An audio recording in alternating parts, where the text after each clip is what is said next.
श्रीनाथ जी को 100 पान का भोग लगता था। बहुत ध्यान से सुनना।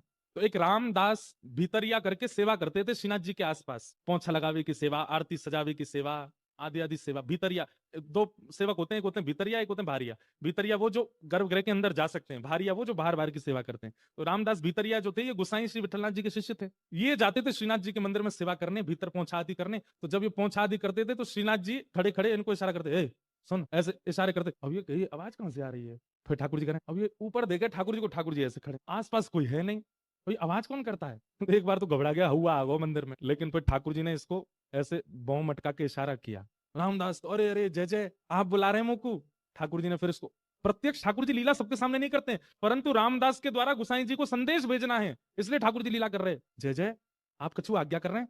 तो ठाकुर जी के बगल में जो मसनद रखी जाती है ना, उन पर ठाकुर जी के मुख पहुंचने का एक रूमाल रखा जाता है। ठाकुर जी ने ऐसे नजर घुमा के रूमाल की ओर इशारा किया।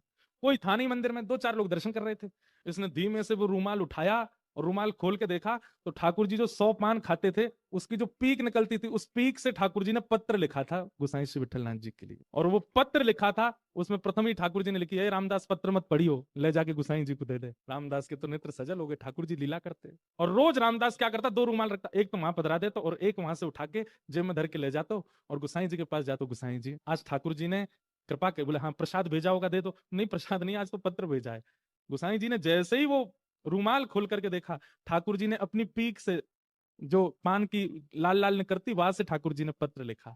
और उस पत्र में ठाकुर जी अपना प्रेम उद्गार प्रकट करते हैं। और क्या कहते हैं, वो पंक्ति तो मुझे याद नहीं, पर ठाकुर जी ने पत्र लिख करके गोसाई जी से कहा, मेघ तो समय आने पे बरसेगो। मतलब मेघ तो समय आने पे बरसेगो। मेघ हमेशा नहीं बरसते, जब समय आता तब बरसता है। तो मानो गोसाई जी से कह रहे हैं प्रतीक्षा करो, समय जल्दी आएगा जब मेरा प्रेम आप पे बरसेगा। तो गोसाई जी तो गोसाई जी हैं। गोसाई जी ने एक पत्तल पर दूसरा पत्र लिखा और पत्र लिख करके रामदास से बोले जाओ ठाकुर जी को दे दो। और गोसाई जी ने क्या लिखा, बोले मेघ तो समय आने पे बरसेगा, पर चातक, चातक पक्षी जानते हैं नाम?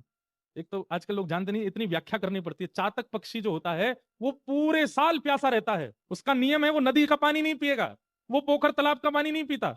चातक पक्षी जो होता है वो पहली वर्षा होती है और उसका जब बिंदु गिरता है उसी का जल पीता है, उसको कहते हैं चातक। और चातक पक्षी का नियम होता है वो चहकता कैसे है, प्यासा प्यासा हूं। जो पहाड़ों में रहते हैं, हिमाचल के लोग होंगे, कश्मीर, उनको चातक पक्षी की आवाज आती होगी सुबह, प्यासा हूं, वो ऐसे ही बोलता है। तो ठाकुर जी ने पत्र लिख करके भेजा, मेघ तो समय आने पर बरसेगा। गोसाई जी ने पत्र लिख करके भेजा, मेघ तो समय आने पर बरसेगा, पर चातक अपनी पुकार क्यों छोड़े, चातक तो पुकारेगा। मेघ चाहे जब